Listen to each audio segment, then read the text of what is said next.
வணக்கம். இது உங்கள் பொலிட்டிக்கல் பார்க்க நான் உங்கள் நண்பன். இன்றைய தினத்துல விஜயை திட்டினா நமக்கு சீட்டு கொடுப்பாங்கன்னு சொல்லிட்டு ஏமாந்த ஒரு 10 பிரபலங்களை பத்தி நம்ம பார்ப்போம். அந்த 10 பிரபலங்கள் என்ன பண்ணாங்கன்னு பாத்தீங்கன்னா, கிட்டத்தட்ட விஜய் அவர்களை எந்த மேடைக்கு போனாலும் எந்த பேட்டி கொடுத்தாலும் விஜய் அவர்களை மிக கேவலமா சித்தரிச்சு பேசின ஒரு 10 பேர் தான். அவங்களே தன்னுடைய தலையில மண்ணள்ளி போட்டுக்கிட்டு இன்னைக்கு பாவமா உட்கார்ந்துருக்காங்க. அந்த 10 பேர்த்த பத்தி தான் நம்ம இன்னைக்கு பார்க்க போறோம். நம்பர் 10 யாருன்னு பாத்தீங்கன்னா, வைஷ்ணவி அப்படிங்கிற ஒரு பொண்ணு உங்களுக்கு தெரியும். அவங்க தான் இன்னைக்கு நம்பர் 10வது இடத்துல இருக்கிறாங்க. அவங்க என்ன பண்ணாங்கன்னு பாத்தீங்கன்னா, ஆரம்ப காலங்களில் டிவிகேனுடைய சப்போர்ட்டரா உள்ள அப்புறம் டிவிகேலயே மனக்கசப்பு ஏற்பட்டு அது என்னமோ தெரியல, ஒரு கட்சிக்குள்ள உள்ள போனோம்னா அது மனக்கசப்பு ஏற்பட்டுச்சுன்னா அது ஏதாவது ஒரு வழியில பேசி தீர்க்கணும் அப்படிங்கறதெல்லாம் இல்ல. அங்க போன உடனே நம்மளுக்கு அங்கீகாரம் கிடைச்சிடணும், அங்க போன உடனே நம்மளுக்கு எம்எல்ஏ ஆக்கிடணும், அங்க போன உடனே மந்திரி ஆக்கிடணும், போன உடனே முதலமைச்சர் சீட்ல உட்கார வச்சிடணும்னு சொல்லிட்டு நிறைய பேர் உள்ள போறாங்க.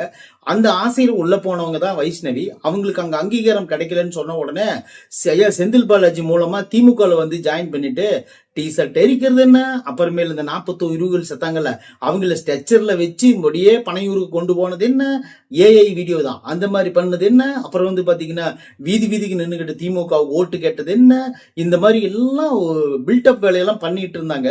பண்ணிட்டு இருந்தோன்னே திமுகவில் யோசிச்சிருப்பாங்க, என்னன்னு இவங்களே கற்பனை பண்ணிக்கிறது தான். ஏமா வைஷ்ணவி, உன்னுடைய பயங்கரமான இந்த வேலை எங்களுக்கு மன திருப்தியா இருந்துச்சு, அதனால உனக்கு ஒரு கோயம்புத்தூர்ல ஒரு சீட் தரேன், நீ போய் கோயம்புத்தூர்ல ஒரு சீட்ல நின்னுக்கோ, ஒரு தொகுதியில் நின்று ஜெயிச்சு காட்டுன்னு சொல்லிடுவாங்கன்னு சொல்லிட்டு இந்த அம்மாவும் குட்டியாக்காரணம் போட்டு போடுறாரு ராமான்னு குட்டியாக்காரணம் போட்டு ஒரு வழியா நம்மளுக்கு சீட்டு கிடைப்பாங்கன்னு சொல்லிட்டு அப்படியே ஆன்னு வாய் போலந்து பாத்துக்கிட்டு இருந்துச்சு திமுகனுடைய கோட்டைய. திமுக என்ன பண்ணிருச்சு, உனக்கு சீட்டும் கிடையாது ஒன்னும் கிடையாது, உதற்பிற்குள் ஓடிவிடுன்னு சொல்ற மாதிரி அந்த அம்மாவுக்கு கழுத்தை பிடிச்சி வெளியே தள்ளிட்டாங்க. இன்னைக்கு ஒரு ஓரமா உட்காந்துக்கிட்டு அஜியோ ஒருவேளை விஜய் கட்சியிலே இருந்திருந்தா இப்ப 264 பேர்ல நம்ம பேரும் ஒரு பேர் வந்திருக்குமே, நம்ம அவசரப்பட்டு வெளியே வந்துட்டோமே அப்படின்னு சொல்லிட்டு இன்னைக்கு புலம்பிட்டு இருக்கிற ஒரு ஆள் யாருன்னு பாத்தீங்கன்னா அந்த வைஷ்ணவி அப்படிங்கிற ஒரு பொண்ணு தான்.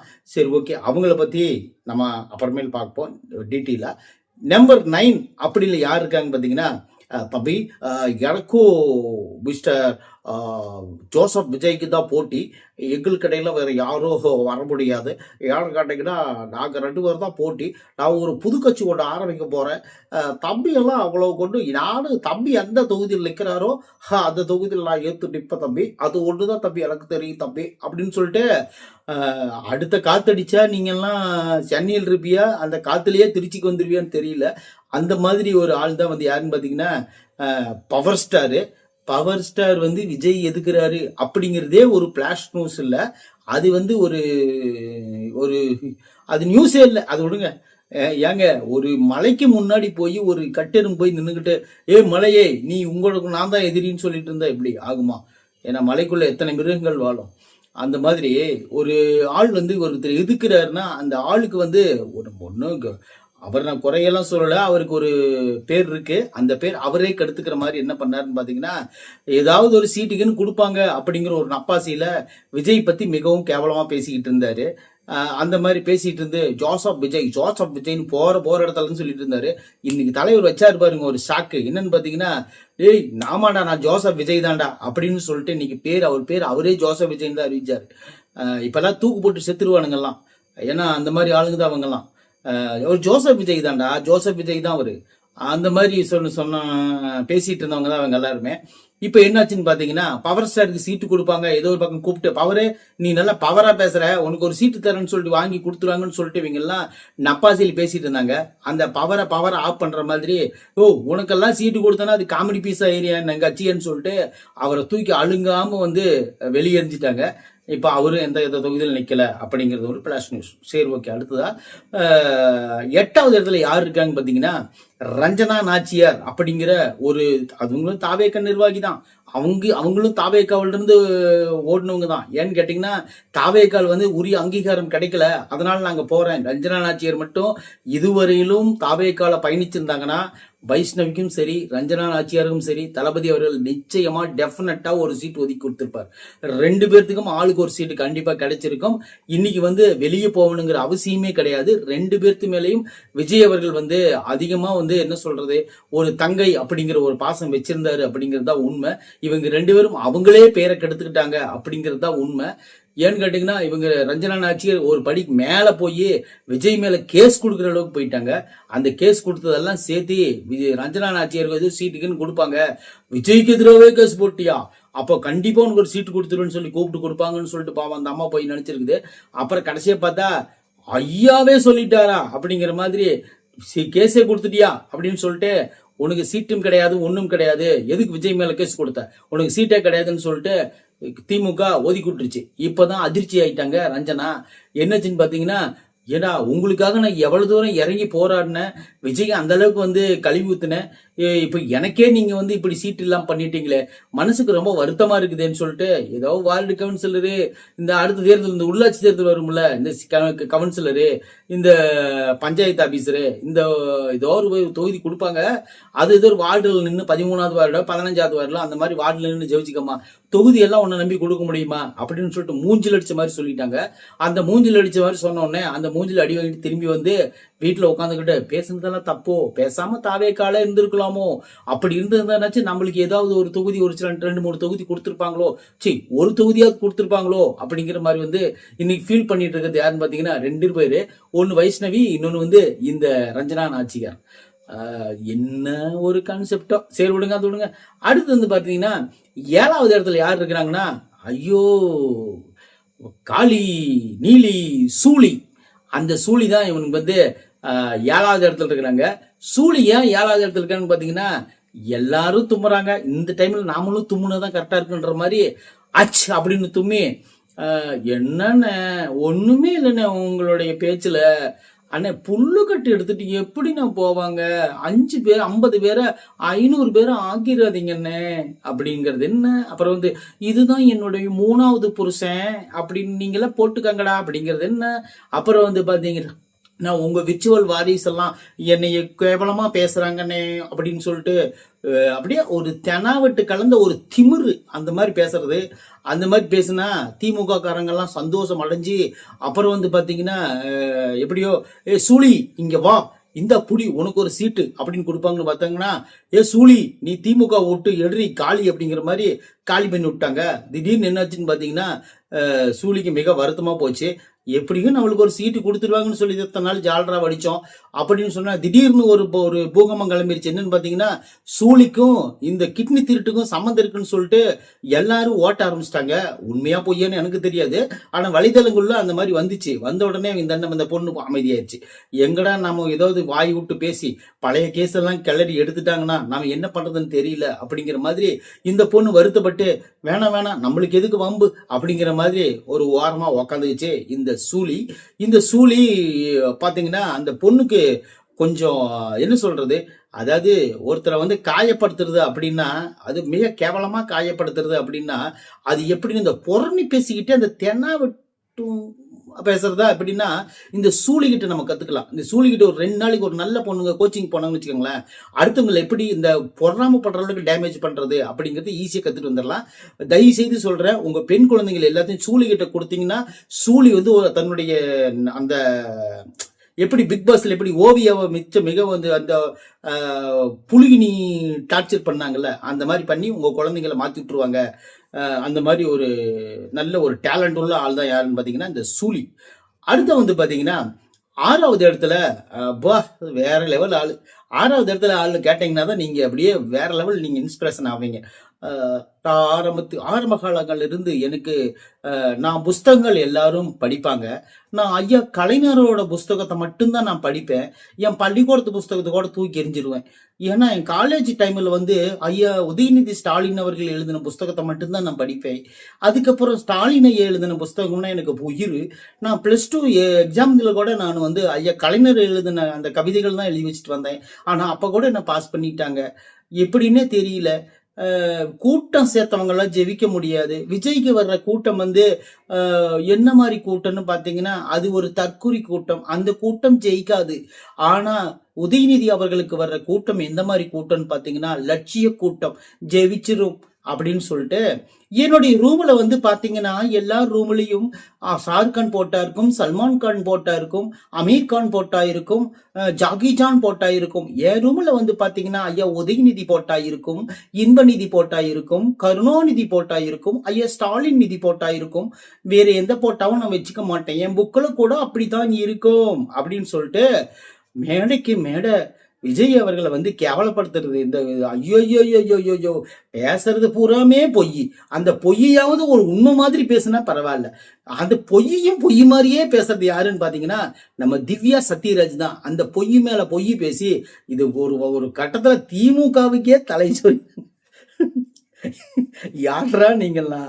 ஏண்டா நாங்களே இத்தனை வருஷமா இருக்கணும், ஸ்டாலின் இந்த அளவுக்கு முட்டு கொடுக்கல, நீ புதுசா வந்த பொண்ணு யாருமா இவ்வளவுவியா பெர்ஃபார்மன்ஸ் பண்றங்கிற மாதிரி அவங்களே பார்த்து ஆச்சரியப்படுற அளவுக்கு பெர்ஃபார்மன்ஸ் பண்ண ஆள் தான் திவ்யா சத்யராஜ். சத்யராஜும் சாதாரண ஆள் இல்ல. சத்யராஜ் வந்து சினிமாவில் நடிச்சிட்டு இருக்கும்போது நம்ம என்ன நினைச்சோம், புரட்சி தமிழண்டா அப்படின்னு சொல்லிட்டு நான்லாம் சிலரைய செதற விட்டுருக்குறேன். ஏன்னு கேட்டீங்கன்னா அந்த அளவுக்கு சத்யராஜ் சார் எனக்கு ரொம்ப பிடிக்கும். பர்சனலாவே சத்யராஜ் சார் எனக்கு பிடிக்கும். அவருடைய திராவிட கொள்கை எனக்கு ரொம்ப ரொம்ப பிடிக்கும். அந்த மாதிரி இருக்கிற ஒரு ஆள் தான் இன்னைக்கு என்னாச்சுன்னு பாத்தீங்கன்னா, இன்னைக்கு போய் திமுகவோட சேர்ந்துக்கிட்டு விஜய் அவர்களை வேணும்னே எதிர்க்கிறது. விஜய் எதிர்த்தாம்பா இங்க உங்களுக்கு சீட்டு கிடைக்கும் அப்படின்னு சொல்லிட்டு எதிர்த்து பார்த்து இன்னைக்கு வந்து உட்காந்துட்டாங்க. அதுக்கு என்ன காரணம்னு பாத்தீங்கன்னா விஜய் அது பாட்டு எப்படி பாத்தீங்கல்ல, ஐயோ அதெல்லாம் என்னால சொல்லி உங்களை நான் கடுப்பேற்ற விரும்பல. ஏன்னு கேட்டீங்கன்னா சத்யராஜ் எல்லாம் பேசுறதெல்லாம் நம்ம வந்து படத்துல வேணா ரசிக்கலாம், நிஜத்துல எல்லாம் பேசும்போது சத்தியமா என்னால ரசிக்க முடியாது. அதெல்லாம் விட்டுருங்க. ஏன்னா கேட்டீங்கன்னா படத்துல வந்து அவங்க வந்து உண்மையிலே ஒரு ஹீரோ தான். இந்த நிஜத்துலன்னு வரும்போது சில பேர் வந்து நம்மளுக்கு வந்து பிடிக்காது. அந்த மாதிரி அவங்களுக்கெல்லாம் நம்ம விட்டுருணும். என்ன கேட்டீங்கன்னா இவங்களெல்லாம் நம்ம பேசி அதிகப்படியான நம்ம எனர்ஜி வேஸ்ட் பண்றது வேஸ்ட் அப்படின்னு நினைக்கக்கூடிய ஆள் நான். அதனால வந்து சத்யராஜும் அவங்க பொண்ணையும் நம்ம வந்து ஸ்கிப் பண்ணி விட்டுறலாம். அவங்க ரெண்டு பேரும் நல்லவங்க தான். பர்சனலா விஜய் திட்டும் போதும் இந்த சீட்டு வாங்கறதுக்காக சில பேர் பண்றாங்களா, அந்த பாக்கிறதுக்கு தான் நம்மளுக்கு கொஞ்சம் கடுப்பாகும். மற்றபடி அவங்க ரெண்டு நான் சொன்ன எல்லாருமே நல்லவங்க தான், யாரும் கெட்டவங்களா இல்ல. பாவம் அவங்களுடைய சூழ்நிலைக்காக பேசுறாங்க, அவ்வளவுதான். சரி ஓகே, அவங்கள ஸ்கிப் பண்ணி விட்டுருங்க. அடுத்ததான் வந்து பாத்தீங்கன்னா 5வது இடத்துல தான் வேற லெவல் ஆள் இருக்காரு. அவரை சொன்னாவே நீங்க உண்மையிலே ஷாக் ஆயிருவீங்க. அவங்க யாருன்னு பாத்தீங்கன்னா அதாவது எந்த இடத்துக்கு போனாலும் சரி விஜய் பத்தி ஒரு 2 லைனாவது பேசாம வரமாட்டாரு. அவர் ஒரு சப்போர்ட்டிங் நடிகர், ஒரு டைரக்டர். அவர் வந்து ஒரு நல்ல ஆள் தான். பாவம் குறையெல்லாம் சொல்ல முடியாது. ஏன்னு கேட்டீங்கன்னா நல்ல மனுஷன். அவர் வந்து ஒரு 2 தொகுதிக்கு அறந்தாங்கி தொகுதிக்கும் விருகம்பாக்குன்னு நினைக்கிறேன் 2 தொகுதிக்கு வந்து விருப்ப மனு கொடுத்திருந்தாரு. அந்த விருப்ப மனு 4, 5, 8, 10, 15 கழிச்சு அவர் கையிலே கொடுத்துட்டாங்க. ஏன்னு கேட்டீங்கன்னா நீ திமுக முட்டு கொடுத்ததும் போதும், நீ விஜய் திட்டுனதும் போதும், எல்லாம் நான் பார்த்துக்கிட்டு தான் இருந்தேன் அப்படின்னு சொல்லிட்டு கொடுத்துட்டாங்க. கொடுத்தோடனே அந்த சீட் அந்த குப்பையை கையில் வச்சுக்கிட்டு என்ன தலைவர் எப்படி பண்ணிட்டீங்க, நான் விஜய் எந்த அளவுக்கு திட்டுனேன், உங்களுக்காக நான் இப்படிலாம் வேலை செஞ்சேன் அப்படின்னு சொல்லியிருக்காரு. அப்படியெல்லாம் வேலை செஞ்சீங்கல்ல, அதுக்கு தான் கிழிச்சு கையில் கொடுத்துக்கிறேன், இல்லைன்னா மூஞ்சிலே அடிச்சிருப்பாரு, ஒருத்திட்டு ஓடிக்கிட்டு இருக்காங்க. இவர் என்ன பண்ணாரு, வெளியே வந்துட்டு திமுகவில் எந்த நாயை நிக்க வச்சாலும் நரி நிக்க வச்சாலும் நான் வேலை செஞ்சுதான் அவனை வழி இல்லைன்ற மாதிரி சொல்லிங்க. என்ன எப்படி தெரியுமா, டேய் திமுகவில் எந்த நாயை எந்த நரியை நிக்க வச்சா எப்படா நீங்கெல்லாம், எது யாருடா நீங்கெல்லாம், எந்த கட்சியில இருக்கிறீங்க நீங்கெல்லாம்? உண்மையிலே தன்னுடைய சக கட்சிக்காரங்களையே வந்து நாயை நிக்க வச்சாலும் நரியை நிக்க வச்சாலுங்கிற மாதிரி பேசுறதெல்லாம் யாருன்னு பாத்தீங்கன்னா இந்த மாதிரி ஆட்கள் தான் பேசுவாங்க. அப்படிலாம் பேசக்கூடாது. ஏன்னு கேட்டீங்கன்னா நிக்கிறவர் ஒரு மனிதர். அவரு உங்களுக்காக வந்து உங்க கட்சிக்காக வேலை செஞ்சிருக்காரு. அவர் நிக்கிறாருன்னா நீங்க அவருக்கு ஒன்னும் சப்போர்ட் பண்ணு, இல்ல சப்போர்ட் பண்ண மாட்டேன்னு வெளியே வந்துரு. இதுதான் நியாயம். எந்த நாயை நிக்க வச்சாலும் நரி நிக்க வச்சாலும் நான் ஜெயிக்க வைப்பேன்னு சொன்னா அது எந்த மாதிரி ஒரு நியாயம் எனக்கு தெரியல. அண்ணன் போஸ் வெங்கட் அவர்கள் தான் இந்த இடத்துல 5வது இடத்துல இருக்கக்கூடிய ஆளு யாருன்னு பாத்தீங்கன்னா அண்ணன் போஸ் வெங்கட் தான். போஸ் வெங்கட்டுக்கு அவருக்கு திறமையான ஆளு, சினிமாவில் நல்ல ஆளு, சப்போர்ட்டிங் கேரக்டர் சூப்பரா பண்ணுவாரு. மற்றபடி ஒரு டைரக்டர், அவர் நல்ல ஒரு கதை வசனக்கர்த்தா, நல்ல வந்து ஒரு நல்ல மனிதர். ஃபர்ஸ்ட் இந்த கட்சின்னு வந்தாதான் இவங்க அப்படி மாறிடுறாங்களே தவிர மற்றபடி நல்ல மனிதர்களுங்க. நான் சொல்ல யாரும் தவறா நினைக்க வேண்டாம், மாதிரி நல்ல மனிதர்கள். இவங்கெல்லாம் வந்து கட்சி அப்படின்னு வந்தாதான் இவங்களுக்குள்ள அந்த ஒரு இது வந்துடும், அந்த எதிர்ப்பு தன்மை அது வந்துடும். உண்மையான முகத்தை அவங்க பார்க்கலாம் அந்த மாதிரி. ஆனா உண்மையிலே நல்ல மனுஷன் தான், தவறா சொல்ல முடியாது. அவரும் முடிஞ்ச அளவுக்கு வந்து பாத்தீங்கன்னா விஜய் அவர்களை கழுவி ஊத்துனாரு. நம்மளுக்கு ஏதோ 1-2 சீட்டு கொடுப்பாங்க, நம்ம வந்து இந்த சீட்ல நின்று ஜெயிச்சிடலாம் அப்படிங்கிற மாதிரி நினைச்சாரு. அவங்க கடைசியா வந்து திமுக வந்து பெரிய ஆப்பா அடிச்சு விட்டுச்சு அப்படிங்கிறதா உண்மை. ஏன்னு கேட்டீங்கன்னா போஸ் வெங்கட்டுக்கெல்லாம் சீட்டு கொடுத்து நிக்க வச்சோம்னா நம்மளுடைய இது என்ன ஆகுதுன்னு சொல்லிட்டு அவங்க நினைச்சாங்களோ என்னன்னு தெரியல. 2 தொகுதிக்கு விருப்பம் பண்ணி கொடுத்தாரு, 2ஐயும் கழிச்சு அவர் கையிலே கொடுத்துட்டாங்க. நன்றி. அடுத்தது வந்து பாத்தீங்கன்னா 4வது இடத்துல இவர் திமுக கிடையாது. இவர் வந்து எங்கன்னு பாத்தீங்கன்னா ஸ்ட்ரெயிட்டா மேலிடம் பிஜேபி, அந்த மேலிடம் போயிட்டார். அவர் என்ன ஆசையில போயிருக்காரு தெரியுமா? திமுக இவர் ஒரு கட்சி நடத்திட்டு இருந்தாருங்க. அது என்ன கட்சின்னு பாத்தீங்கன்னா சமாக்கான்னு ஒரு கட்சி நடத்தி இருந்தாரு. சமாக்கா வகுன்னு கட்சியா? என்னடா சொல்ல வரேன்னு சொல்லிட்டு நீங்க கேட்க கூடாது. சமத்துவ மக்கள் கட்சின்னு ஒரு கட்சி நடத்திட்டு இருந்தாரு. அது கிட்டத்தட்ட ஒரு ஜாதி கட்சி தான், நாடார்கள் ஜாதி கட்சி தான் அது. அந்த கட்சியை நடத்திட்டு இருந்தாரு. புருஷனும் கொண்டாட்டி 2 பேரும் சேர்ந்து ஒரு 10-20 பேர்த்த வச்சுக்கிட்டு ஒரு சமத்துவ மக்கள் கட்சி அப்படிங்கிற ஒரு கட்சி நடத்திட்டு இருந்தாரு. அவருக்குள்ளேயும் பெரிய கூட்டம் ஒன்று இருந்துச்சு. ஃபர்ஸ்ட் கட்சி ஆரம்பிக்கும் போது பெரிய கூட்டம் இருந்துச்சு. அவருடைய கருத்துக்களால நிறைய பேர் கலைஞ்சு போன உடனே கடைசியே புருஷன் கொண்டாட்டி 2 பேர் இருந்துகிட்டு என்ன பண்ணிட்டாங்க பாத்தீங்கன்னா, இதுக்கு மேல கட்சி ரன் பண்ண முடியாது. நிறைய பேர் வந்து கட்சி ஆரம்பிச்சு அவங்கவுங்க பாட்டு போயிட்டு இருக்காங்க. நம்ம இதே கட்சியில் உட்காந்துருந்தோம்னா நம்ம வளரவே முடியாதுன்னு சொல்லிட்டு விடிய காலம் 2:30 மணிக்கு ஒரு கனவு கங்குறாரு. கனவு கண்ட உடனே நேர காலையில் எந்திரிச்சு பொண்டாட்டியை கூட்டிக்கிட்டு, அக்கா ராதிகாவை கூட்டிக்கிட்டு நேரா போய் என்ன பண்ணாருன்னு பாத்தீங்கன்னா பிஜேபியில போய் பூந்துட்டார். பிஜேபியில் பூந்து அங்க என்ன சொல்லிக்கிறாருன்னு பாத்தீங்கன்னா, ஐயா இந்த மாதிரி என்னோட கட்சியை நான் கலைச்சு அங்கேயே போட்டு வந்துட்டேன். நான் பிஜேபியில் முழு நேரம் பிஜேபியா மாற போறேன். என்ன சேர்த்திக்கிறீங்களா இல்லையான்னு இருக்கிறாங்க அப்படின்னு சொன்னோன்னே பார்த்துருக்காரு. சரத்குமாருக்கு ஒரு பவர் இருக்கு தமிழ்நாட்டில். ஏன்னா நாட்டாமையா வாழ்ந்திருக்காரு, சூரிய வம்சனா வாழ்ந்திருக்காரு, நிறைய கேரக்டர்ல வாழ்ந்திருக்காரு. ஒருவேளை ஒரு பயங்கரமான பேர் இருக்குமோ அப்படின்னு சொல்லிட்டு அவங்க வந்து சரி வாப்பா அப்படின்னு சேர்த்துக்கிட்டாங்க. சேர்த்துக்கணும்னா அவங்க பிஜேபியிலேயே தொடர்ந்து பயணம் பண்ணிட்டு இருந்தாங்க. பிஜேபியில தொடர்ந்து பயணம் பண்ணிட்டு இருக்கும்போது திடீர்னு என்னாச்சுன்னு பாத்தீங்கன்னா இவருக்கு ஒரு ஆசை முளைக்குது. என்னன்னு பாத்தீங்கன்னா, அண்ணாமலை எல்லாம் தமிழ்நாடு தலைவர் ஆகுறாரு, தமிழிசை சவுந்தரராஜன் எல்லாம் தமிழ்நாடு தலைவர். அட என்னப்பா நயினார் நாகேந்திரன் எல்லாம் ஆவறாங்க, ஏன் என்னை ஒரு வாட்டி ஆங்கனா பத்தாதா அப்படின்னு சொல்லி கேட்டிருக்காரு. கேட்டோன்னே இது தலைவரா, என்ன தலைவரு அப்படின்னு கேட்டிருக்காங்க. இந்த மாநில தலைவர் எனக்கு என்னைய அப்படின்னு இருக்கிறாரு. உனக்கு சீட்டு கொடுக்கறதே பெரிய விஷயம் நினைச்சிட்டு இருக்கிற, நீ மாநில தலைவருக்கு போயிட்டியா அப்படின்னு சொல்லிட்டு உன்னை நான் கண்டுக்க மாட்டேன்னு சொல்லிட்டு கண்டுக்காமல விட்டுட்டாங்க. கண்டுக்காமல விட்டோடனே இவருக்கு வந்து திடீர்னு ஒரு ஷாக்கிங் ஆகி போச்சு. ஏண்டாது எல்லாத்தையும் நீங்க வாங்க, அங்க நில்லுங்க, இங்க நில்லுங்க, அங்க நில்லுங்க, இங்க நில்லுங்க, நம்மள எவனுமே கண்டுக்க மாட்டேங்கிறானே, நம்ம ஒரு மீட்டிங்க போட்டா தான்டா கண்டுக்குவான்னு சொல்லிட்டு திடீர்னு நிர்வாகிகள் எல்லாம் கூப்பிட்டு, எல்லாத்தையும் கூப்பிட்டு, நிருபர்கள் எல்லாம் கூப்பிட்டு ஒரு தனியாக பேட்டி கொடுக்க ஆரம்பிச்சிட்டாரு. என்ன பேட்டி கொடுக்க ஆரம்பிச்சாரு பாத்தீங்கன்னா, எனக்குன்னு ஒரு அங்கீகாரம் இல்லாம நான் எப்படி போய் பிஜேபியில பயணிக்கிறது, அல்லது ஒன்றிய வார்டு கவுன்சிலர், அதாவது துணை கவுன்சிலர் போட்டோ கூட ஸ்டேஜ்ல பேனர்ல போடுறான், ஏன் போட்டா போட மாட்டேங்கிறான், நான் எப்படி அந்த கட்சியில இருந்து வேலை செய்யறது, எனக்கு மன கஷ்டமா இருக்காதா, எனக்கு ஏதோ ஒரு வேலை சொன்னாதான் நான் அந்த கட்சியில இருந்து நான் ரன் பண்ண முடியும், எனக்கு எந்த வேலையும் இல்லாம நான் எப்படி அந்த கட்சியில் இருக்கிறது, எனக்கு அந்த கட்சியில் இருக்க பிடிக்கல அப்படின்னு இருக்கிறாரு. பிடிக்கலன்னு சொன்னேன், அந்த கட்சியில நான் எப்படி இருக்கிறது நீங்களே சொல்லுங்க, அந்த கட்சியில எனக்கு இருக்கிறதுக்கு விருப்பம் இல்லைங்க அப்படின்னு இருக்காரு. அந்த கட்சியில அதாவது பிஜேபியில இத்தனை நாள் பயணிச்ச உடனே எனக்குன்னு ஒரு கட்சி இருக்குன்னு நினைச்சேன். இப்போ என்னாச்சுன்னு பாத்தீங்கன்னா அந்த கட்சியில எல்லாத்துக்கும் பொறுப்பு கொடுக்குறாங்க, எனக்கு மட்டும் இன்னும் கொடுக்கலைங்க. அது கொடுக்கல அப்படிங்கிறது கூட பெருசு இல்லை, எனக்கு தலைவர் பதவி கூட கொடுக்க மாட்டேங்கிறாங்க, அதுதான் மனசுக்கு வருத்தமா இருக்குது அப்படின்னு சொல்லியிருக்காரு. தலைவர் பதவி கொடுக்குறதுக்கு தான் அவ்வளவு நேரம் போராடிட்டு இருந்தியாப்பா, இதை முதலே சொல்லியிருக்கலாம்ல, ஏன் கொடுத்துருப்பீங்களா, அப்பயே வெளியே முடிக்கிறோம்ல அப்படின்னு இருக்கிறாங்க. என்னப்பா இதுன்னு சொல்லிட்டு வெளியே வந்துட்டாரு. அவரு விஜய்க்காக மிகவும் வந்து எங்க போனாலும் விஜய்க்கெல்லாம் கூட்டம் வரும், ஓட்டு வராது. விஜய் எல்லாம் வந்து என்ன சொல்றது, ஒரு வீட்டுக்குள்ளேயே அரசியல் பண்ணிட்டு இருக்காரு, பனையூர் பண்ணையாரு, பைந்தமிழ் அரசர்னு சொல்லிட்டு அவரும் பயங்கரமா ஓட்டுனவர் தான் விஜய. இன்னைக்கு வந்து அவருக்கு சீட்டு கொடுப்பாங்களா இல்லையான்னு சொல்லிட்டு வாய்ப்புலந்து பார்த்துட்டு இருக்கிறாரு. கொடுக்க மாட்டாங்க, பார்த்துக்கலாம். கொடுத்தாலும் பரவாயில்ல, எப்படியும் நம்ம வந்து ஏதோ ஒரு வகையில கொடுத்தா என்ன, கொடுக்காட்டிங்கன்னா அது ஒன்றும் ஒரு ஸ்கிப் பண்ணிவிட்டு போயிடலாம். சரத்குமார் அண்ணன் நல்ல மனிதர், அவரோட படங்கள் வந்து சிறப்பான படங்கள், தரமான படங்கள், நல்ல படங்கள் இருக்கு. அப்படியே இருந்திருக்கலாம் பேசாம. இங்கே வந்து இவங்களோட சேர்ந்து இப்படி வந்து ஒரு சீட்டுக்கு 2 சீட்டுக்கு இப்படி மண்டி போட்டுக்கிட்டு இருக்கிறதுக்கு நம்ம வந்து ஆரம்பத்திலே சினிமா ஃபீல்ட்லயே ஒரு பெரிய ஒரு ஐடியா எடுத்து வந்திருக்கலாம். அல்லது வந்து இன்னைக்கும் நடிச்சுட்டு தான் இருக்காங்க, நடிக்காமல இல்ல, பெரிய பெரிய ஆளி மாதிரி ஒரு பயங்கரமான ஹாலிவுட் படமெல்லாம் நடிச்சிருக்காரு. அதெல்லாம் பாத்தீங்கன்னா முதசீலே தூங்கிடுவீங்க. அந்த மாதிரி ஒரு படம், பயங்கரமான படம் ஒன்று நடிச்சிருந்தாரு, வெளியே வந்துச்சு, நானும் போய் பார்த்தேன், முதசீலே தூங்கிட்டேன். அப்புறம் படம் முடிஞ்சதுக்கு அப்புறம் தேட்டர்ல அந்த கொப்போட்டு ராயா வந்து ஏன் இன்னும் தூங்கிட்டு எந்திரிச்சு போயான்னு குடி விட்டுச்சு.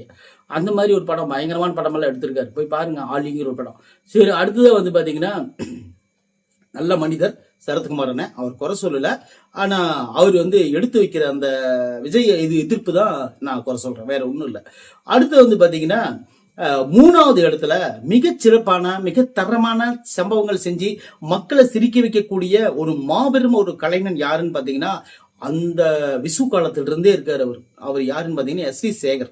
அவர் தன்னோட நாடகங்களால மக்களை கவர்ந்து, ஆடியோக்களால மக்களை கவர்ந்து, அதுக்கப்புறம் சினிமாக்களால மக்கள் கவர்ந்து, அதுக்கப்புறம் அரசியலால மக்கள் கவர போலான்னு நினைக்கும் போது தான் ஆடியோவில் கவர்ந்த, நாடகத்துல கவர்ந்த, சினிமாவில் கவர்ந்த, அப்படியே நீ பயணிச்சிட்டு இருந்திருக்கலாம்ல. இங்க இதுக்குள்ள அரசியலுக்குள்ள நாங்க இதுலயும் கலக்க போறோன்னு இப்படி கலங்கி போய் நிக்கிறவர் யாருன்னு பாத்தீங்கன்னா எஸ் வி சேகர் தான்.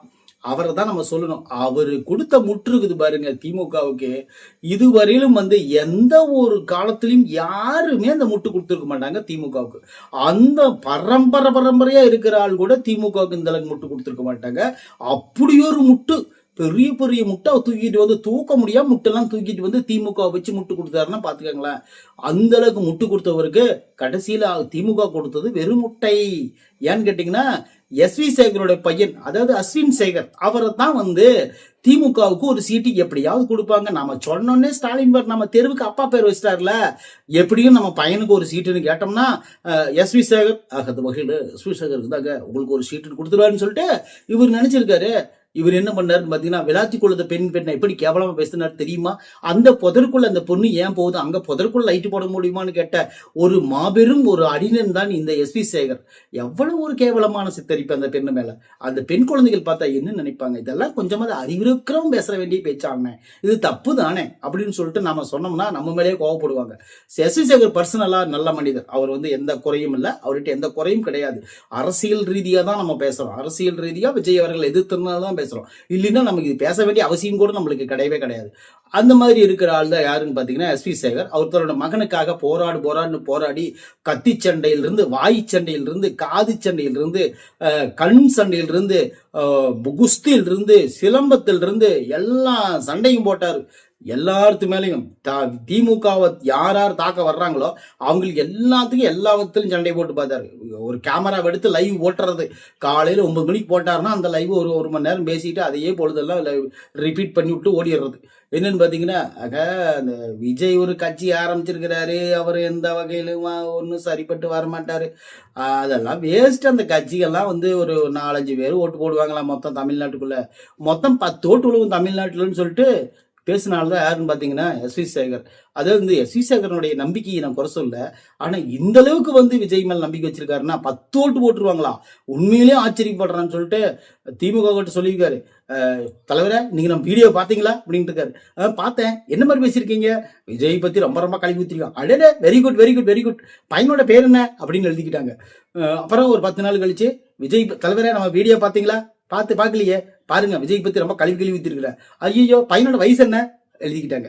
அடுத்து தலைவரை 10 நாள் கழிச்சு, தலைவரை பாத்தீங்களா வீடியோவை, பார்க்கலையே, பாருங்க சூப்பரா பேசியிருக்கிறேன், விஜய் பத்தி கல்வி ஊத்திருக்கிறேன். அப்படியா, எந்த ஏரியா நீங்க, எல்லாம் அட்ரஸ் கொடுங்க, எல்லாத்தையும் எழுதி முடிச்சிட்டாங்க. எழுதி முடிச்சோன்னே ஒரு 10-20 நாள் கழிச்சு, தலைவரை எல்லாம் பேசி முடிச்சுட்டேன், விஜய் ஓட்டு வாங்குற அளவுக்கு பேசி முடிச்சிட்டேன், சீட்டு பையனுக்கு அஸ்வினுக்கு சீட்டா இந்தாங்க, நீங்க என்னென்ன பேசுறீங்களோ அதுக்கெல்லாம் ரெவென்யூ நீங்க தானே வாங்கியிருப்பீங்க, அந்த காசு நீங்களே வச்சுக்கோங்க, இந்த எழுதி இருக்கிற இந்த சீட்டையும் நீங்களே வச்சுக்கோங்கன்னு சொல்லிட்டு, சீட்டு தான் கேட்டீங்க, இந்தாங்க உங்க பையனோட பயோடேட்டா ஃபுல்லா எழுதி முடிச்சுட்டேன், இந்த பிடிச்சிக்கங்கன்னு சொல்லிட்டு பொண்ணு பார்க்குற புரோக்கர் மாதிரி கொடுத்துட்டாங்க. இவர் அதை வாங்கி, இல்ல தொகுதியா, என்ன தொகுதி, இல்ல ஏதோ ஒரு தொகுதி கொடுப்பீங்கன்னு தான் தன்னால பேசிட்டு இருந்தேன். அப்படியா, தொகுதி கொடுப்பீங்க எத்தனை நாள் பேசிட்டு இருந்தீங்களா, ஏங்க இதை முதலே சொல்லலாம் இல்லைங்க, கொடுக்குறீங்களா, இல்ல 2031 வேணா பார்க்கலாம், எடுத்துட்டு போங்க இதே அப்படின்னு சொல்லிக்கிறாங்க. அப்புறம் எஸ் வி சேகர் வெளியே இத்தனை நாளும் பேசுனது வேஸ்டா, சரி விடு, தன்னால விஜய் பேசி நம்மளுக்கு ரெவென்யூனாச்சும் வந்துச்சு, ஒரு 2000-3000 வீடியோவுக்கு வந்துச்சு, அதை வச்சாவது நம்ம பொழைச்சோமே, சரி விடு, விஜய் பத்தி பேசி கிடைச்சது இவ்வளவுதான், என்ன பண்றது அடுத்தது, மறுபடியும் என்ன பண்றது, மறுபடியும் விஜய் பத்தியே பேசுவோம், 2000-3000 கிடைக்கும் அப்படின்னு சொல்லிட்டு அந்த ரூட்ல போயிட்டாரு அவரு. இந்த சாட்டை துறைமுருகன் எப்படி ஒரு ரூட்ல போயிட்டு இருக்காரு, அந்த மாதிரி ரூட்டை பிடிச்சிட்டாரு எஸ் வி சேகர். சரி ஓகே, அவரு போயிட்டாரா, அவரை விட்டுருங்க, இவ்வளவு நேரம் பேசுறதே பெரிய விஷயம் தான். ஆனா நல்ல மனிதர், சூப்பரான நகைச்சுவையாளர், தங்கமான மனுஷர். எனக்கு எஸ் வி சேகர் பர்சனலா பிடிக்கும். மணல் கயிறு படத்தை நான் 10-15 மேல பார்த்திருப்பேன். அந்த மாதிரி தங்கமான மனிதர். அவர் மேல அரசியல் விமர்சனம் மட்டும்தான், மற்றபடி பர்சனல் விமர்சனம் எதுவும் கிடையாது. அடுத்து பாத்தீங்கன்னா 2வது இடத்துல ஒரு கட்சியே இருக்குது. ஒரு கட்சினா அந்த கட்சியை பத்தி சொன்னாவே நீங்க எல்லாருமே ஷாக் ஆயிருவீங்க. அந்த மாதிரி ஒரு தரமான ஒரு கட்சி. அந்த கட்சி என்ன கட்சின்னு பாத்தீங்கன்னா தமிழக வாழ்வுரிமை கட்சி. அந்த கட்சி தான். அந்த கட்சியோட தலைவர் யாருன்னு பாத்தீங்கன்னா வேல்முருகன் அண்ணன் அவர்கள் என்ன பண்ணாங்கன்னு பாத்தீங்கன்னா, கடந்த காலங்கள்ல விஜய் அவர்களுடைய அந்த +2 மாணவ மாணவிகளுக்கு வந்து ஒரு சிறப்பான ஒரு விழா எடுப்பார். அது என்னன்னு பாத்தீங்கன்னா, முதல் 3 மார்க் எடுத்த தொகுதிக்கு இருக்கிற ஒரு 3 பேர்த்த கூப்பிட்டு ஒரு மேடையில ஒரு அங்கீகாரம் கொடுப்பாரு, ஒரு பொன்னாடை போத்துவாரு, அவங்களுக்கு உண்டான ஒரு தங்கப்பதக்கம் ஒன்று கொடுப்பாரு, சர்டிபிகேட் கொடுப்பாரு. அடுத்த டைம் குழந்தைகள் எல்லாம் நல்ல மார்க் எடுத்தா என்னை வந்து சந்திக்க முடியும் அப்படிங்கிற ஒரு உந்துதல், ஒரு ஊக்குவித்தல் அந்த மாதிரி பண்ணி அந்த பெண்களுக்கு குழந்தைகளுக்கும் ஆண் குழந்தைகளுக்கும் அவர் வந்து ஒரு இன்ஸ்பிரேஷனா இருக்கணும், தன்னை வந்து பார்க்க வரணும்னா நல்லா படிக்கணும் அப்படிங்கிற மாதிரி வந்து அவர் நினைச்சுக்கிட்டு சொன்னாரு. அந்த மாதிரி ஒரு ஒரு நடவடிக்கைய, அந்த மாதிரி ஒரு நிகழ்ச்சிய மிக கேவலமா, அது வந்து என்ன சொல்றது, அது பேசவே முடியாதுங்க. அந்த மாதிரி கேவலப்படுத்தினவர் தான் இந்த வேல்முருகன். நீங்க வேணா பழைய வீடியோல இருக்கு, எடுத்து பாருங்களேன். பெண் குழந்தைகளை இந்த சீனை நான் பேன் பண்ணிக்கங்க, குழந்தைகள் யாரும் பார்க்க வேண்டாம். அந்த பெண் குழந்தைகளை கூட்டி அந்த மாதிரி வந்து பேசுறாருன்னா அது எந்த மனநிலையில இருந்து அவர் பேசியிருப்பாரு நினைச்சு பாரு. அது தப்பு தானே, யாரா இருந்தாலும் தப்பு தானே. நீங்களே சொல்லுங்க, பெண் குழந்தைகள் பெற்ற நீங்க சொல்லுங்க, அது கரெக்டானா நானும் கரெக்டான ஒத்துக்கிறேன். ஏன்னா நம்மகிட்டையும் பெண் குழந்தைகள் இருக்கு, எல்லாத்துக்கிட்டையும் பள்ளிக்கூடம் காலேஜ் போகக்கூடிய பசங்களும் பெண்களே இருக்காங்க. அந்த மாதிரி தப்பு தானே, பேசக்கூடாது தானே. அந்த மாதிரி பேசினவர் தான் இந்த வேல்முருகன். அடுத்தது என்னன்னு பாத்தீங்கன்னா, விஜயை பத்தி மிகவும் கடுமையா கேவலமா பேசின ஆள் யாருன்னு பாத்தீங்கன்னா வேல்முருகன் தான். எப்படியும் இந்த வாட்டி 5 சீட் வாங்கிடலாம்னு சொல்லிட்டு ஒரு 50 வாட்டி பேசணும்னா ஒரு 5 சீட்டு கிடைச்சிடும் சொல்லிட்டு இவரும் வந்து ஒரு 50 வாட்டி விஜய் பேசியிருப்பாரு. விஜய் வந்து ஏங்க என்னங்க ஒரு நடிகனுக்கு என்னங்க தெரியும், ஒரு நடிகங்க ஏங்க நடிகனுக்கு என்னங்க தெரியும், கொள்ளையடிக்க தெரியுமா, இல்ல ஒரு கட்சிக்காக ஒரு கொலை பண்ண தெரியுமா, கட்சிக்காக ஒரு கொள்ளையடிக்க தெரியுமா, கட்சி ஒரு கல்வாரிங்கிற சாரிம்பா கல்குவாரி ஊழல் செய்ய தெரியுமா, எனக்கு மணவல்ல தெரியுமா, இல்ல மாஃபியா கும்பல் வச்சு நடத்த தெரியுமா, ஒரு போதைப் பொருள் வைக்க தெரியுமா, என்ன ஒரு குவாலிட்டி இருக்குது விஜய்க்கு? எந்த குவாலிட்டியுமே இல்லை. இந்த குவாலிட்டி எல்லாம் இருந்ததாங்க அரசியல்வாதி. சும்மா வந்து நான் மக்களுக்கு நல்லது செய்ய போறேன், மக்களுக்கு நல்லது செய்ய போறேன், என் வாய் வளருது, மக்களுக்கு நல்லது செய்ய போறேன் செய்ய போறேன்னா அது என்னங்க ஒரு நியாயம்? இப்படி எல்லாம் பண்ணிட்டு இருந்தா மக்கள் ஓட்டு போட்டுருவாங்களா? விஜய் எல்லாம் ஒரு ஆளா? விஜய்க்கெல்லாம் ஒரு இது இருக்கா, அது இருக்கா, அப்படியா இப்படியான்னு சொல்லிட்டு விஜய் அவர்களை மிகவும் கேவலமா பேசின ஆள் யாருன்னு பாத்தீங்கன்னா சாட்சாத் இதே வேல்முருகன் தான். இவருக்கு தான் இப்படி பேசினாரு. அவர் எல்லாம் பேசல, நான் வந்து பர்சனலா சிலது பேசிட்டேன். இருந்தாலும் அவர் வந்து நல்லதான் பேசினாரு. ஆனா விஜய் வந்து எதிர்த்து பேசினாரு. அந்த மாதிரி எதிர்த்து பேசி எப்படியோ ஒரு 5 சீட்டு கொடுப்பாங்கன்னு சொல்லிட்டு எதிர்த்து பேசியிருக்காரு பாவம். ஆனா அந்த 5 சீட்டு வாய்ப்பில்லை ராஜா அப்படின்னு சீமானண்ணா ஸ்டைல்ல சொல்லி விட்டாங்க. அந்த 5 சீட்லயும் என்னன்னு பாத்தீங்கன்னா கிட்டத்தட்ட ஒரு 5 விருப்பமனு கொடுத்துருக்காங்க தொகுதிக்கு. அது எல்லாத்தையும் வாங்கி பார்த்துட்டு ஒண்ணு தான் கொடுப்பேன். ஆகா அந்த வகையில் ஒரே ஒரு சீட்டு தான் நான் உங்களுக்கு கொடுப்பேன், அது ஒரு சீட்டோ திமுக சின்னத்தில் தான் நிக்கணும் அப்படின்னு இருக்காரு. எதை திமுக சின்னத்தில் நிக்கணுமா? எங்களால முடியாது, நாங்களாம் ஆண்ட பரம்பரை தெரியுமில அப்படின்னு இருக்காரு. எந்த பரம்பரையா இருந்தாலும் உங்களுக்கு ஒரு சீட்டு தான் அப்படின்னு இருக்காரு. இதை எங்களை பத்தி உங்களுக்கு தெரியாதா? நாங்க இப்பேற்பட்ட பரம்பரையில இருந்து வந்தவங்க, நாங்க வந்து ஒரு சீட்டு நிக்கிறதா? ஆக அந்த வகையில் நீங்க வெளியே போறீங்களா இல்ல நிக்கிறீங்களான்னு கேட்டிருக்காரு. நாங்க வெளியே போறோம். அவ போயிட்டே இருக்க, அப்போ வாசகதவை திறந்துடுப்பா அப்படின்னு இருக்காரு. திறந்துட்டோன்னு என்னடா திடீர்னு வெளியே போய் சொல்லிட்டாங்களே, நான் சும்மா ஒரு பேச்சுக்கு தான்டா சொன்னேன் வெளியே போறேன்னு, ஐயா இப்படி வெளியே முடிக்கிட்டாருன்னு சொல்லிட்டு வெளியே வந்தவரு கம்முன்னு இருக்க வேண்டியதானே. ஏற்கனவே இருந்த கட்சியை பத்தி யாராச்சும் கேவலம் பேசுவாங்களா? கேவலம் பேசுற சில தற்கொலைகள் இருக்கிறாங்க. ஏன்னா நடிகர்கள் எல்லாம் அப்படிதான் பண்ணுவாங்க, நடிகர்கள் அப்படிதான் பண்ணுவாங்க. ஏன்னா இருந்த இடத்த கேவலம் பேசாத ஒரு ஆள் யாருன்னு பாத்தீங்கன்னா காளியம்மாள் தான். அக்கா காளியம்மாள் வந்து நாம் தமிழ்ல இருந்து வெளியே வந்ததுக்கு அப்புறம் நாம் தமிழரை பத்தி அவங்க பேசவே கிடையாது. அதுதான் வந்து ஒரு டீசன்ட் பாலிட்டிஷியன். இவங்க என்ன பண்ணாங்கன்னு பாத்தீங்கன்னா வெளியே வந்த உடனே அன்னைக்கு ஒரு நாள் என்ன ஆச்சுன்னு பாத்தீங்கன்னா, நான் சட்டசபையில் உட்கார்ந்து இருக்கும் பொழுது தமிழ் தேசியம் தான் வாழணும், தமிழ் தான் இருக்கணும், தமிழ் தான் என் உயிர், தமிழ் தான் என் மூச்சு, தமிழ் தான் என் பேச்சுன்னு சொல்லி பேசிட்டு இருந்தா உடனே சேகர் பாபு இருந்துகிட்டு தமிழ் எல்லாம் வேண்டாம் அப்படின்னு சொல்றாரு. என்னங்க குடமுழுக்கு பண்ணும்போது தமிழ் தாங்க பண்ணணும் அப்படின்னு சொல்றேன். அது சேகர் பாபு இருந்து என்ன சொல்றாருன்னு பாத்தீங்கன்னா, தமிழ்ல குடமுழுக்கு பண்ணா ஒருத்தவங்க கூட வரமாட்டாங்கிறாரு. இதை பார்த்துட்டு ஸ்டாலின் அவர்கள் வந்து சொல்றேன் கண்டுக்காமலே போறாரு. இந்த மாதிரி எல்லாம் வந்து என்ன சொல்றதுன்னா அப்பயே வெளியே வர வேண்டியதானே. ஏன் இத்தனை நாள் இருந்துட்டு தேர்தல் டைம்ல சீட்டு கிடைக்கல வெளியே வந்து 10 கோரிக்கை வச்சிருக்காருங்க. சாதி வாரி கணக்கெட்டு பொண்ணு, அப்புறம் வந்து பாத்தீங்கன்னா சமூக நீதி ஒண்ணு அப்படின்னு சொல்லிட்டு ஒரு 10 கோரிக்கை வச்சு அந்த 10 கோரிக்கை நடக்கல, அதனால வெளியே வந்துட்டேன்னா இது யாராச்சும் நம்புவாங்களா? ஏன் 10 கோரிக்கை வைக்கிறதுக்கு முன்னாடியே இந்த 10 கோரிக்கை நிறைவேற்றினா தான் ஜாயின் பண்ணுவோம்னு சொல்ல வேண்டியது தானே? அப்படி சொல்லல. அங்க போய் இத்தனை நாள் இருந்துட்டு விஜய் எதிர்த்து பேசி ஜால்ரா அடிச்சுட்டு சீட்டு கொடுக்கலன்னு சொன்ன உடனே வெளியே வந்த வேல்முருகன் அண்ணன். ஆனா அப்படி வந்தவர் இன்னைக்கு என்ன சொல்றாருன்னு பாத்தீங்கன்னா, 10 கோரிக்கை வச்சேன், அந்த கோரிக்கை நிறைவேற்றல, அதனால நான் வெளியே வந்துட்டேன், நான் வந்து அந்த கட்சியை பத்தி கழுவி ஊத்துவேன்னு சொன்னா, திமுகவில் இருக்கிற, அதாவது என்னை போல திமுக வந்து நேசிக்கக்கூடிய மனிதன் யாருமே கிடையாது. திமுக எனக்கு ரொம்ப பிடிக்கும், திமுகனுடைய கொள்கைகள் ரொம்ப பிடிக்கும், திராவிட கொள்கை முழுதும் ஏற்றுக்கொண்டவன் நான் அப்படிங்கிற ஒரு ஆள்லாம் நான் சொல்றேன். இருந்தாலும் இருந்த கட்சியை கேவலப்படுத்துறது தப்பு. ஒருவேளை அந்த கட்சியை பத்தி நீங்க பேசாம இருந்தா கூட உங்களை பத்தி யாருமே கண்டுக்க மாட்டாங்க. ஆனா அந்த கட்சியே கேவலம் பேசுறீங்க பாத்தீங்கன்னா, இப்பதான் எங்களுக்கு டவுட் வருது. ஏப்பா அந்த கட்சியில் இருக்கிற, உனக்குதான் பிடிக்கல இல்ல, அந்த கட்சிக்கு நீ ஏன் போன அப்படின்னு சொல்லிட்டு தான் கேட்க தோணும். ஏப்பா அவனே வேகமா வண்டி ஓட்டுவான்னு தெரியும், அவன் முன்னாடி நீ ஏறி போய் நீ விழுந்துட்டு ஏன்பா அவனை குறை சொல்றன்னு சொல்ற மாதிரி, அவன் தான் வேகமா வண்டி ஓட்டுவான்னு உனக்கு தெரியும். அவன் முன்னாடி நீ யார் சொன்னது? நீ பஸ்ல போக வேண்டியது தானே, இல்லைன்னா போக வேண்டிய இடத்துல நடந்து போக வேண்டியது தானே? உன்னை யாரும் வேகமா போற வண்டியில் உன்னை யாரும் சொன்னது அப்படிங்கிற மாதிரி தானே பேசுவாங்க. நீங்களே சொல்லுங்க. அப்புறம் ஏறிட்டு அவன் எங்கேயாச்சும் உடனே கீழே போட்டான்னு அவன் மேலே குறை சொல்றது என்னன்னு பாத்தீங்கன்னா, வேகமா வண்டி ஓட்டினான், பிரேக் போட்டான், பஸ்ல கொண்டு விட்டான், லாரியில் விட்டான்னு சொல்லிட்டு கோவப்படுறது. அப்புறம் என்ன பண்ண முடியும்? வேகமா ஓட்டுற வண்டியில ஏன்டா நீ ஏறுற அப்படின்னு சொல்லிட்டு தான் நம்மளை கேட்பாங்க. அதுதான் உண்மை. அதுக்கு முன்னாடியே நீ யோசிக்கணும், அவன் வண்டியில போலாமா வேண்டாமான்னு. இதெல்லாம் வந்து நம்ம சொல்லிதான் எல்லாத்துக்கும் புரிய வேண்டியது இருக்குது. வேற என்ன பண்றது? சரி, ஓகே, இவ்வளவு நேரம் பேசிட்டு சாரி. வேல்முருகன் ரொம்ப தங்கமான மனிதர், அவர் வந்து சிறப்பான மனிதர், அவரை பத்தி நான் குறைய சொல்ல. அரசியல் ரீதியா மட்டும்தான் விமர்சனம் கொடுக்குறேன், வேற ஒண்ணும் கிடையாது. அதுவும் விஜய் எதிர்த்ததுனால மட்டும்தான் விமர்சனம் பண்றாங்க, இல்லைன்னா விமர்சனம் பண்ண வேண்டிய அவசியம் எனக்கு கிடையாது. நம்பர் 1 எடுத்துறது யாருன்னு பாத்தீங்கன்னா, ஒற்றுமையுடன் இருப்போம், எனக்கு தொகுதி இல்லை என்று யாரும் வருத்தப்பட வேண்டாம், ஏனென்றால் அரசியல் எனக்கு தொழில் அல்ல, கடமை அப்படின்னு சொன்ன ஐயா கமலஹாசன் அவர்கள் தான் நம்பர் 1 எடுத்துருக்காரு.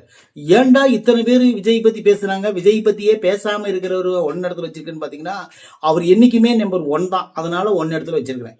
அவர் நடிப்புல நம்பர் 1, அரசியல நம்பர் 1, கூட்டணியில நம்பர் 1. வேற யாரு வந்து திமுக விட்டு நான் வெளியே போறேன்னு சொன்னா கூட, தொகுதியே கொடுக்கலனாலும் பரவாயில்ல, நான் இங்கே இருக்காரு பாத்தீங்களா அண்ணன் வேல்முருகன். நான் மாதிரி வெளியே வராம நான் தொகுதியே கொடுக்கலனாலும் பரவாயில்ல, திமுக வேலை செய்வேன் அப்படின்ட்டு இருக்காரு பாத்தீங்களா. அதாவது சந்திரமுகி படத்துல ஒரு சீன் வரும்னு பாத்திருக்கீங்களா? சந்திரமுகி மேல போனா, சந்திரமுகி ரூமை கிளீன் பண்ணா, சந்திரமுகி தன்னோட சலகை எடுத்து கட்டிக்கிட்டா, சந்திரமுகி தன்னோட சேலையை கட்டிக்கிட்டா, சந்திரமுகி தன்னை நினைச்சுக்கிட்டா, சந்திரமுகியாக நின்னா, சந்திரமுகியாகவே மாறினா, சந்திரமுகியாவே ஆயிட்டாம்பாங்கல்ல, அந்த மாதிரி ஐயா அவர்கள் வந்து இன்னைக்கு திமுக காரனாவே மாறிட்டாரு அப்படின்னு சொல்லிதான் உண்மை. இனிமேல் வந்து மக்கள் நீதி மையம் அப்படிங்கிற கட்சி வந்து யாராச்சும் அவர்கிட்ட சொன்னாதான் அவருக்கே தெரியும் அப்படிங்கிற ஒரு சூழ்நிலை வந்து இப்ப போயிட்டு இருக்கு. சரி, ஓகே, எது எப்படி போகுதோ அது போயிட்டு போகுது. ஐயா அவர்கள் கமலஹாசன் வந்து திடீர்னு எல்லாம் வந்து விஜய் சார் ரொம்ப எதுக்கல. அவர் எதிர்த்தது எந்த மாதிரின்னு பாத்தீங்கன்னா, கம்மியாக தான் எதிர்த்தாரு. அது வந்து கூட்டமெல்லாம் ஓட்டாக்க மாறாது, அது ஒரு ஸ்டேட்மெண்ட். அடுத்தது வந்து பாத்தீங்கன்னா, நடிகர்கள் வந்து பாக்குறதுக்கு நிறைய பேர் வருவாங்க, அதெல்லாம் வந்து பெருசா ஓட்டா மாறாதுன்னு சொல்லிட்டு சும்மா பொதுவா பேசிட்டு போயிட்டாரு. ஆனா இருந்தாலும் அதிகமா வந்து விஜய் விமர்சிக்கவே இல்லை அப்படிங்கிறது மட்டும் உண்மை. அதனால கமல் அவர்களை வந்து நம்ம அதிகமா தாக்க போறதே கிடையாது. ஏன்னா அவர் நல்ல மனிதர், எந்த ஒரு சர்ச்சையிலும் சிக்காத ஒரு மனிதர் அப்படின்னு சொல்லிட்டு நான் நினைக்கிறேன். உண்மையிலே பரவாயில்ல, நல்ல மனிதர் அவரு. அதனால வந்து நம்பர் 1 இருக்கிறவரை நம்ம கம்மியா பேசி இந்த வீடியோவை ஸ்கிப் பண்ணிடலாம். அடுத்தது வந்து பாத்தீங்கன்னா, ஸ்பெஷல் என்னைக்குமே நம்ம வீடியோவில் இருக்கும். டாப் 10 அப்படின்னு சொன்னா கூட அதுல ஏதாவது ஒரு ஸ்பெஷல் இருக்கும் அப்படின்னு சொல்லிட்டு நம்ம வீடியோ பாக்குறவங்க எல்லாத்துக்குமே தெரியும். இந்த வீடியோ மூலியமா நீங்க இதுவரையிலும் நீங்க பார்த்துருந்தீங்கன்னா இந்த ஸ்பெஷல் நீங்க பார்த்துருப்பீங்க அப்படிங்கிறதுல எந்த மாற்று கருத்தும் கிடையாது. ஏன்னு கேட்டீங்கன்னா, ஸ்பெஷல் யாருன்னு பாத்தீங்கன்னா, நீங்க எல்லாம் ஆவலுடன் எதிர்பார்த்து என்னது இவங்களுக்கே சீட் இல்லையா அப்படின்னு சொல்லிட்டு நினைப்பீங்கல்ல, அந்த மாதிரி ஒரு நபர் தான் யாருன்னு பாத்தீங்கன்னா, அக்கா கனிமொழி தான் இன்னைக்கு வந்து நம்ம கனிமொழி எம்பி அவர்கள் தான் இன்னைக்கு வந்து நம்ம பார்க்கக்கூடிய ஸ்பெஷல் நம்பர். ஏன் கனிமொழிக்கு நம்பர் 1 கொடுக்குறீங்க பாத்தீங்கன்னா, கனிமொழிக்கே கம்யூனிஸ்டுக்கே சீட்டுக்கு அதிகமா தரல, கனிமொழிக்கு எங்கப்பா தர போறாங்கன்னு சொல்லிட்டு மாதிரி, எனக்கு கமலுக்கே சீட்டு தரல, கனிமொழிக்கு எங்கப்பா தர போறாங்க அப்படின்னு சொல்ற மாதிரி கனிமொழி அவர்கள் தூத்துக்குடியில் நின்னாங்க போன டைம். விளாத்திக்குளம் கேஸ் உங்களுக்கு தெரியும், அந்த பள்ளி மாணவியினுடைய கொலை, கற்பழிப்பு கொலை. அந்த விஷயத்துக்கு அக்கா அவங்க போயிருக்காங்க அந்த இடத்துக்கு. அவங்க எல்லாம் சேர்ந்து கேள்வி மேல கேள்விப்பட்டு அக்காவை விரட்டி விட்டாங்க. அதனால அதிருப்தியான தலைமைச் செயலகம் என்னாச்சுன்னு பாத்தீங்கன்னா, ஆக அந்த வகையில கனிமொழி தங்கச்சி இந்த பாட்டி நிக்காத அப்படின்னு சொல்லிட்டாங்க. சொன்னே என்னன்னா இப்படி சொல்லிட்டேங்க, நான் நிக்காம இருந்தா எப்படி நான் தமிழக மக்கள் என்னை ஏத்துக்குவாங்களா, சொந்த தங்கச்சிக்கே சீட்டு கொடுக்கலையேன்னு சொல்லிட்டு எல்லாம் நினைக்க மாட்டாங்களான்னா அப்படின்னு கேட்டிருக்காங்க.